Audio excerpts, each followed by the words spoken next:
en Puntos Cardinales.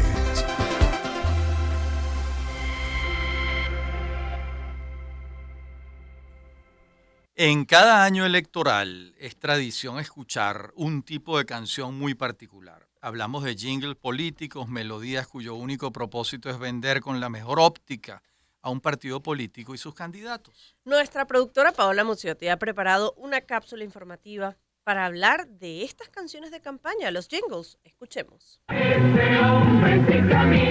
Los jingles han existido desde la llegada de la radio comercial a principios de la década de 1920, cuando los anunciantes usaban lenguaje musical y llamativo en sus anuncios. Pero fue en la víspera de Navidad de 1926, en Minneapolis, Minnesota, cuando nació el jingles comercial moderno, cantado por un grupo a capela llamado Wheaties Quartet, quienes fueron las voces que dieron inicio al primer jingle transmitido en la radio. Con el pasar del tiempo, los jingles fueron evolucionando y llegaron a calar en el mundo político, convirtiéndose en una herramienta para conectar con el electorado y transmitir un mensaje de manera memorable. Yo tengo un sueño. La importancia de los jingles en el marketing político se basa en una estrategia efectiva y reconocible. A pesar de la evolución de las estrategias de marketing, los jingles siguen siendo una técnica confiable que perdura en el tiempo. Se resalta la capacidad de los jingles para generar identificación y grabación en la audiencia, convirtiéndose en una parte integral de las campañas políticas. Se estima que son 8 segundos el tiempo promedio en que los electores dedican en la casilla para recordar a los candidatos de su preferencia y emitir su voto. Por eso las melodías pegajosas de los jingles influyen en muchas ocasiones en la elección de un candidato. Los jingles se caracterizan por su ritmo pegajoso y letras sencillas que logran adentrarse en la mente de los partidarios, creando un impacto emocional duradero. Esta familiaridad con la música y la letra de un jingle puede influir en la percepción de un candidato y contribuir a su imagen pública.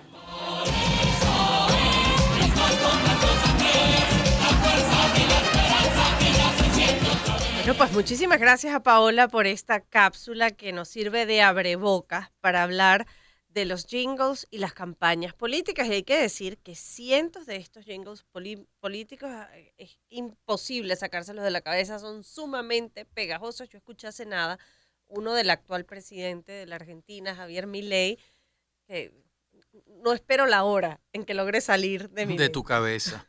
Bueno, y por eso hemos contactado a un experto musical, a un músico, a un compositor, a un productor musical extraordinario que es Alejandro Blancuribe. Te saludamos, Alejandro. Bienvenido, un gusto conversar contigo. Hola Lili y Rafael, muchas gracias. Un honor de estar con ustedes, me encanta.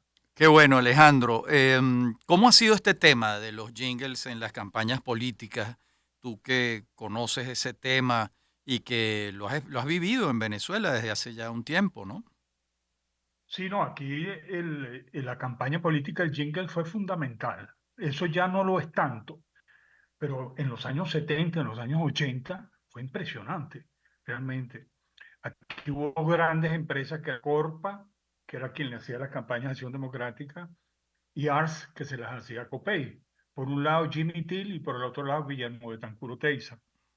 Entonces eso era, bueno, dígame aquella de ese hombre sí camina, que esa la hizo Chelique Sarabia. Ujú. Eso realmente significaba muchísimo, no solo desde el punto de vista político y las campañas, sino para los mismos músicos. O sea, los músicos que hacían los jingles y hacían todas esas campañas eran los que realmente tenían más trabajo en este país. Eso cambió con la explosión de la industria discográfica en los años 80, pero sí tuvo una pegada gigantesca. Eso fue súper importante para las campañas publicitarias y todo el mundo lo recuerda. Ahora no se siente tanto eso porque se ha difuminado pues la cantidad de redes y medios que hay, los formatos. Antes tú sabes que un comercial, un jingle duraba 30 segundos, un minuto. Ahora son campañas que tienen otro tipo de formato. Ahora, Pero el jingle existe igual y funciona. Claro, pero creo que no tiene, lo que ocurre ahora es que hay muchísima más segmentación y es entonces correcto. puede ir a ver jingles diseñados para públicos distintos, plataformas distintas, porque una de las cosas que tienen en común los jingles a los que estábamos acostumbrados y a los que hemos hecho referencia es que son pegajosos, cortos y logran captar la atención en apenas 8 segundos y eso es lo que ocurre con la mayoría de las canciones que terminan haciéndose virales en TikTok, que logran en 8 segundos captar la atención y la gente se engancha. Es así el coro, lo que llaman el coro, sí, que es pegajoso, que tiene pegada, Ujú. sin duda, es así. Claro, Sí. y también el mensaje, ¿no? Porque ese hombre sí camina. Bueno, era la idea Bueno, de la energía de Carlos Andrés Ujú. Pérez en aquel momento. O sea, había una correspondencia entre lo que representaba el candidato y la música que lo acompañaba, ¿no? es así. Esa rima era fundamental. Y realmente los mejores músicos que hacían campañas de cuñas comerciales, de productos, eran los que trabajaban en eso. No los músicos compositores que hacían música, vamos a decir, canciones para la industria discográfica o para la televisión, sino fundamentalmente eran los. O sea, Carlos Morián fue el que hizo más comerciales y más jingles que para Acción Democrática, por ejemplo. Ok. Ahora, Eh, Alejandro, ¿qué hemos visto en los últimos años? Porque ya no tenemos esas grandes figuras detrás de los jingles como fue Chelique Chelique, Sarabia, sí. que eran composiciones específicas. En ocasiones lo que hemos visto es que se escoge un tema que ya tiene pegada y lo que hace es sustituir la letra o ajustarlo un poco al propósito de tu campaña. es así, bueno, Trump utiliza al grupo Queen, Claro. Ujú. eh, sí, por un ejemplo, o YMCA, que es una agrupación de los años 70 que se hizo muy famoso. Sí, ahora lo que están usando son artistas más o menos reconocidos, Ujú. pero siempre buscan la manera que los coros no se sientan cuál es la voz, pero son como canciones. Entonces, yo he estado revisando y realmente los únicos que he visto que realmente son muy creativos y que funcionan son los argentinos, Sí, que precisamente los referiste ahorita en el comentario. Los sí. argentinos tienen una fábrica de jingles, es asombroso. Además que manejan mucho el humor y van cambiando Ujú. todos los días. Sí. A ver, Porque hoy en Fíjate, día fíjate este como jingle, Alejandro. Bótalo en agosto, bótalo en octubre, porque estoy harto de Perón, sí, sí, por ejemplo, sí, imagínate. en la campaña de Milei, ¿no? ahora, pero Sí. una de las cosas que me intriga sobre este uso al que has hecho referencia en el caso de Trump, em, ¿necesitan el permiso del artista para usar la canción en sus actos políticos? ¿Cómo funciona el tema de los derechos o las licencias en este caso? Porque leíamos hace un par de días en El País de España que los herederos de Sinead O'Connor denunciaban que Donald Trump estuviese utilizando la canción popularísima de Nothing Compares to You en los distintos mítines políticos y decían que si Sinead O'Connor estuviese en vida se sentiría ofendida e incluso asqueada e insultada. Esto es una cita textual sobre lo que decía la familia de Sinead O'Connor con respecto al uso de este tema como parte de la campaña de Donald Trump. ¿Hace falta permiso? ¿Se necesita autorización? No, realmente no, porque primero no está dentro del comercial, es como una música de fondo, una música de Ujú, apoyo. Entonces pagan los derechos por lo que llaman la sincronización, porque suena, pero no porque como un link para una campaña publicitaria, porque él aparece en la tarima y está sonando la música. Él llega a la tarima, viene caminando y está sonando la música, pero no es un jingle, eso no es un ujú. jingle, eso es lo que es una música que está ahí como un ambiente musical, como una atmósfera que mueve las masas, pero no es un comercial, pues no lo es. Claro, Y por eso es que lo ponen, Ujú. porque no tienen problemas de derecho, pagan los derechos de ejecución pública, que se llama eso, que está sonando y ya está, pero es un derecho, bueno, mínimo lo que se paga, pues comparado Claro. con lo que sería usar la canción y cambiarle un poco la letra. We are the champion, entonces we are Trump, ahí sí cambiaría, si hace un arreglo especial para el jingle, pero lo que hacen es poner la música, o sea, como una música de ambiente. ahora, ojalá volvieran los jingles, porque forma parte como de una bonita tradición de las campañas políticas. Además, le da trabajo a los músicos, hay ingenio. Si el jingle es bueno, pues casa muy bien con el candidato, ¿no? Es así, fíjate que estamos pensando igual. Yo, a raíz de que ustedes me iban a hacer esta entrevista, yo puse a revisar una cantidad de datos y realmente no hay algo que llame la atención en los últimos años. Yo he escuchado en estos días todas las campañas y no hay nada que tenga pegada realmente, que funcione muy bien. No tiene ese hook, como dicen en inglés, ese gancho de la rima, de que tienen, bueno, sí que llama muchísimo la atención desde el punto de vista musical y que está hecho por músicos que están acostumbrados a hacer comerciales de radio y televisión. Sí. Que ese es otro dato importante, porque antes la gente, la radio en eso era muy importante y ahora se está programando menos en la radio las campañas electorales, los jingles. Entonces, sí se ha perdido para mí la creatividad. Yo he estado escuchando todo y hay unos temas que son muy sabrosos, que suenan como a guaco moderno y ese tipo de cosas, pero no hay el jingle, no se siente. Sí. Sí, por eso me llamó la atención del argentino. Los argentinos, bueno, siempre Argentina ha sido muy creativa en publicidad. Sí. Bueno, Entonces, Alejandro, es digno de seguirlo. Ahora, vamos a hacer una breve pausa, Alejandro, porque listo. nos corresponde escuchar música, pero ya venimos para seguir esta conversación hablando de los jingles, su uso en las campañas políticas y ponemos el foco en lo que ocurre al sur del continente, porque otro que hay que destacar es el del plebiscito en Chile, Claro. que marca el Y fin. que Alejandro también nos hable de su opinión, porque ahora muchos candidatos bailan. Antes eso no pasaba. Eso es cierto. 4:34, ya venimos. Empezamos el año en su compañía. Circuito Éxitos. Caracas, Maracay, Puerto La Cruz, Puerto Ordaz, Barquisimeto, El Vigía, Guarenas, Guatire, Mérida, Táchira, Margarita, Maracaibo, Maturín. Circuito Éxitos. Melodías de siempre. Sonidos en primera fila.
el caso del día.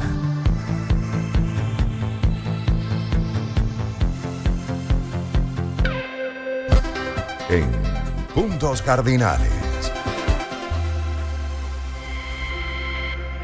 Y estamos de vuelta con el músico, compositor y productor musical Alejandro Blanco Uribe, quien nos acompaña esta tarde para conversar sobre el caso del día, los jingles políticos. Alejandro, entonces hacías referencia a lo que ocurre al sur del continente. Parece que en Argentina, en Chile, tienen una no solo tradición, sino gran ingenio a la hora de hacer estos jingles. Así es. Además que todos los días lo cambian. Eso es increíble. Eso es Sí. maravilloso. Porque además como tú desde hoy en día, porque ¿qué pasaba en los años 80 y 90? Tenías que ir a un estudio que cuesta $500,000 hacerlo. Hoy en día con una laptop de $400, bueno, haces maravillas. ¿Entiendes? Entonces, Puedes cambiar el eh, jingle todos los días, todos exacto. los días, sí, sí, y se presta para muchísimas cosas. Yo sinceramente, ¿qué haría yo hoy en día? Si a mí me dijeran, bueno, ¿y cómo harías tú un jingle hoy? Yo haría una fusión de rap con música urbana y todo eso, donde tú puedes, porque el rapeo tiene la ventaja que es como la poesía cotidiana, la Ujú, poesía de la calle. claro. Te permite hacer unas rimas y moverte y decir cosas y poner a bailar a la gente, pues hacer esa fusión. Pero lo que yo oigo que hay por ahí siempre es otra cosa, pues es como una música tropical fusionada, pero no tienen pegada realmente. En cambio, lo que sucede en Argentina es muy divertido, porque Sí. además manejan el humor, que eso es tan importante, Ahora, el asunto. Alejandro, también está el tema de Obama con aquello de Yes We Can, que Precisamente te lo iba a comentar, sí. claro, porque fíjate que él, ¿qué hacen con Yes We Can? Eso lo cantó medio mundo y cada quien lo Así es. entonaba de acuerdo con su dicción musical. Eso funciona, ¿no? Pero era un discurso, o sea, era un discurso Claro, hecho música. exacto. Bueno, Pero es que funcionó. sí, el primer eslogan fue sí podemos. Sí Correcto. podemos, podemos. Es verdad, claro que sí.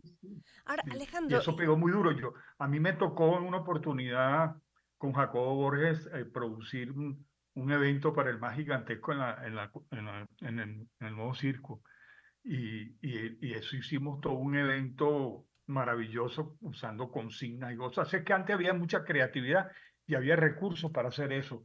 Ahora se ha difuminado todo. Digo en Venezuela, porque en otros países sí suceden cosas interesantes, pero aquí no he visto nada que me llame la atención realmente. antes de Últimamente, irnos a la pausa, Alejandro, el profesor te preguntaba sobre los políticos bailando, cómo eso no se Sí, es estilaba y verdad. ahora pareciera que es común y Sí. Milei O bailó bailas toda la o campaña no y tienes además con cero posibilidades, ¿no? vergüenza, porque no es que tenga unos pasos, No, unas destrezas tremendas horrible. para bailar, todo lo contrario.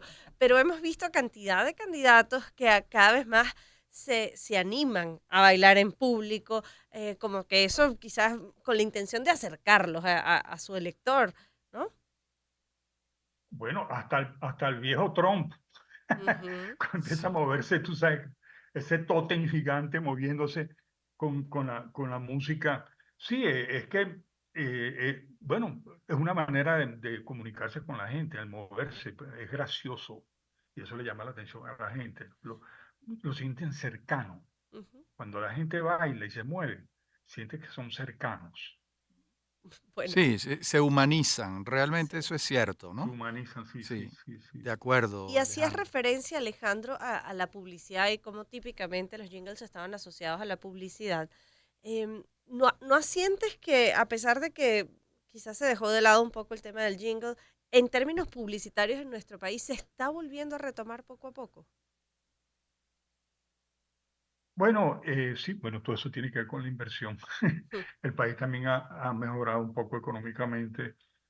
Bueno, eh, eh, la verdad es que, y hoy en día hacer un comercial de televisión o para la radio, para los medios, es súper económico. O sea, antes, vamos a decir, en los años 80, cuando yo estaba metido en el mundo de la industria discográfica, cuando se inició esto, los músicos que más plata ganaban eran los que hacían los jingles. O sea, pero ganaban plata, pero seria, o sea, Ok. muchísimo dinero, miles de dólares. Entonces, los músicos acá que hacían comerciales. Además, eso era un sindicato. O sea, tú no podías tocar en un comercial de televisión, en un estudio de grabación, si no estabas unido al sindicato. Y eso Imagínate. era como una mafia, sí. Claro. Entonces, hasta que irrumpió la industria discográfica, que empezó a darle trabajo a la gente. El caso, o sea, lo que hicimos nosotros en los 80, pero Lo que hicieron la ustedes música con Sonográfica en con Radio Caracas sonográfica, Televisión y exacto. Venevisión con Rodben, ¿no? Exacto, sí, eso cambió el mundo, vamos a decir, de los ingresos económicos de los músicos, porque los músicos que ganaban plata eran los que hacían los comerciales, o sea, hacían música de 30 segundos de un minuto. Y los estudios de grabación, Estudio del Este, que era de Chile Sarabia, Estudio Larraín, que era de Alejandro Alfonso Larraín, todos esos estudios, los hermanos Suárez, los hijos de Mario Suárez, hacían fortuna. Imagínate tú que además las cintas magnéticas, que eran un rollito, donde estaba el comercial, el jingle. Oye, son 500 radios que tenía el país, imagínate tú, mandar 500 cintas magnéticas, era así. No, da Y cada risa cinta, porque imagínate que lo que ha cambiado esto, ¿no? y cada cinta cobraban $20, $25. Eso era mucha plata y eso era todos los días. Claro, Entonces, estos músicos hicieron fortuna. eh, o sea, hicieron fortuna de verdad. Pues, vamos a decir. claro. Pero todo eso se acabó con la tecnología, porque hacer un estudio de postproducción de video costaba $300.000 nada más que la máquina que editaba. Valía Imagínate, $300.000. Ahorita tú editas con una maquinita de Bueno, $200. incluso imagínate. con el Bueno, celular, Alejandro. Bueno, vale $200, $100. exactamente. Exactamente. Bueno, Alejandro Blancuribe, muchísimas gracias por esta entrevista que nos ha dado No, luces sobre lo que fueron y son los jingles políticos. Les recomiendo uno de Milei que se llama Tántrica. Tienen que verlo, no se lo pierdan, Pues esos sí. pasos prohibidos del presidente argentino. Muchas gracias, Alejandro. placer, muchas gracias. Estoy a la orden siempre. Un abrazo. Muchas gracias. Vamos. 4:46, escuchamos I'll Take You There de General Public.